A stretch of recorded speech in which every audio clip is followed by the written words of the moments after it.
MLC కవిత మీడియాతో మాట్లాడుతున్నారు. ఇప్పుడు అలా చూద్దాం. ఏమని చేసిండ్రు? తెలంగాణ ప్రజలందరికీ ప్రత్యేకంగా తెలంగాణ ఆడపడుచులందరికీ బతుకమ్మ పండుగ శుభాకాంక్షలు.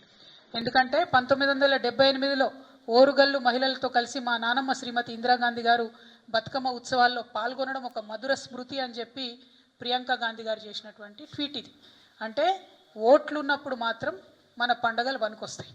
ఓట్లు ఉన్నప్పుడు బతుకమ్మ తెలంగాణ ప్రత్యేక పండుగని, తెలంగాణ ఆడపడుచులందరికీ శుభాకాంక్షలు చెప్పాలని ఓట్లు ఉన్నప్పుడు గుర్తొస్తాయి. ఆ వీడియో చూపి. ఇగో ఇందులో అయితే అద్భుతమైన వీడియో అండి ఇది. మీరు తప్పకుండా చూపించాలి మీడియా మిత్రులు. రేవంత్ రెడ్డి గారు, రాహుల్ గాంధీ గారు, కేసీ వేణుగోపాల్ గారు, జయరాం రమేష్ గారు అందరూ కలిసి కోలాటము బతుకమ్మ కలిపి ఆడుతున్నారు.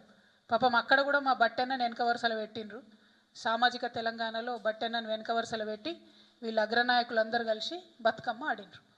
బతుకమ్మ ఆడి ఓట్లు ఉన్నాయి కాబట్టి ఎన్ని ఆటలన్నా ఆడతారు అన్నట్టు. కానీ పొగరు ఇట్లా ఉంటుందా? ఎందుకు ఇంత పిరికితనం అని కూడా ఒకసారి ఆలోచించుకోవాలి. ఎందుకంటే బతుకమ్మ మీరు తెలంగాణ తల్లి రూపం మార్చేది ప్రజల ఆమోదం ఉన్నట్టయితే అసలు జీవోతోనే అవసరం ఏముంది? ఇంకో రకంగా పెడితే కేసులు పెడతామని బెదిరించేటట్టు గెజెట్ ఇవ్వాల్సిన అవసరం ఏముంది? ఇంత పిరికితనం ఏంది? ముఖ్యమంత్రి గారు ఇవాళ ప్రతి జిల్లాలో ఒక చిన్న పోస్ట్ సోషల్ మీడియాలో పెడితే వాళ్ళ మీద కేసులు పెడుతున్నారు. వాళ్ళ మంత్రులు ఫోన్ చేసి బెదిరిస్తున్నారు. వాళ్ళ నాయకులు ఫోన్ చేసి బెదిరిస్తున్నారు.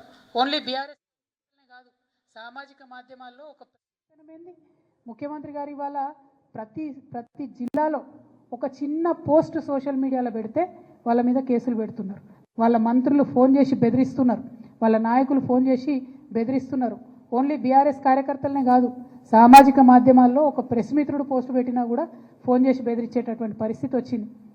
మీకు తెలియదానే మీరు చూడలేదా? ఎన్ని తిట్లు తిట్టిరు కేసీఆర్ గారిని? పెట్టినరా కేసీఆర్ గారు కేసులు? ఒకసారి ఆలోచన చేసుకోవాలి. ఇవాళ యూట్యూబ్లు నడుపుతున్న మిత్రులు కావచ్చు, ఇవాళ మీడియాలో యాక్టివ్గా ఉన్న మిత్రులు కావచ్చు, సోషల్ మీడియా మిత్రులు కావచ్చు, మరి ఇంత పిరికితనం ఈ గౌరవ ముఖ్యమంత్రి గారికి ఎందుకుంటుంది అన్నది ఒక్కసారి మనందరం కూడా ఆలోచించుకోవాలి.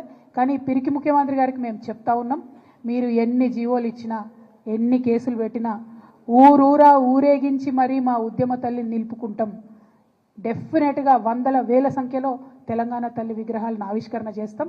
తెలంగాణ జాగృతి ఆధ్వర్యంలో చేస్తాం, బీఆర్ఎస్ ఆధ్వర్యంలో చేసుకుంటాం. తెలంగాణ వాదులం, తెలంగాణ ప్రేమికులం అందరం కూడా కలిసి ఊరూరా నిలబెట్టుకుంటాం విగ్రహాలు. మీరు మారిస్తే మా గుండెలలో ఉన్న తెలంగాణ తల్లి బొమ్మ చెరిగిపోదు. మీకు ప్రజలు అవకాశం ఇచ్చారు, వీలైతే 10 మంచి పనులు చేయండి. కానీ ఇట్లాంటివన్నీ చేసి తెలంగాణ ప్రజలను, తెలంగాణ వాదుల్ని బాధ పెట్టొద్దని కోరుతా ఉన్నాం.